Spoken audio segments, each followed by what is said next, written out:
Hello বন্ধুরা, তো আপনারা চীনা রেলওয়ে ব্রিজের কথা শুনতে চলেছেন, যেটা ভারতের নয় পুরো পৃথিবীর মধ্যে সব থেকে উঁচু রেল ব্রিজ। নদী থেকে 359 মিটার উপরে তৈরি চীনা ব্রিজ প্যারিসের আইফেল টাওয়ারের থেকেও 35 মিটার উঁচু। উদ্বোধন হয় 13 আগস্ট 2022। Designer DRDO. ব্রিজ তৈরিতে মানুষের বুদ্ধি ও প্রযুক্তি তো বটেই, মুশকিল আসান করেছে ঘোড়া ও খচ্চর চেনাব নদীর উপর 11 কিলোমিটার এবং দক্ষিণ দিকে 12 কিলোমিটার রাস্তা কাটা হয়েছে। এবং হিমালয়ের উঁচু উঁচু পাহাড় এক সময় প্রতিধ্বনি হতো ঘোড়া ও খচ্চরের শব্দ।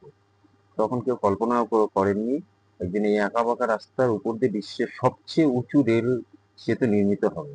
কিন্তু ভারতীয় ইঞ্জিনিয়ারদের জেদ ও সাহসকে স্বপ্নকে বাস্তবে রূপ দিয়েছে কাশ্মীর ও কন্যাকুমারী পর্যন্ত। প্রাথমিকত সবচেয়ে বড় চ্যালেঞ্জ ছিল সেতুর নির্মাণ। পৌঁছানোর রাস্তা ছিল না, পাকা রাস্তা তো অনেক দূর, শুধু ছিল সরু পাহাড়ি পথ। বর্তমানে সেখানে 360 মিটার উঁচু একটি রেল সেতু দাঁড়িয়ে, চেনাব সেতু। ব্রিজ তৈরিতে মানুষের বুদ্ধি এবং প্রযুক্তির তো বটেই, শোর মুশকিল আসান করেছে ঘোড়া খচ্চর আপকন্স ইনফ্রাস্ট্রাকচার লিমিটেডের প্রতিষ্ঠান প্রকল্পটি।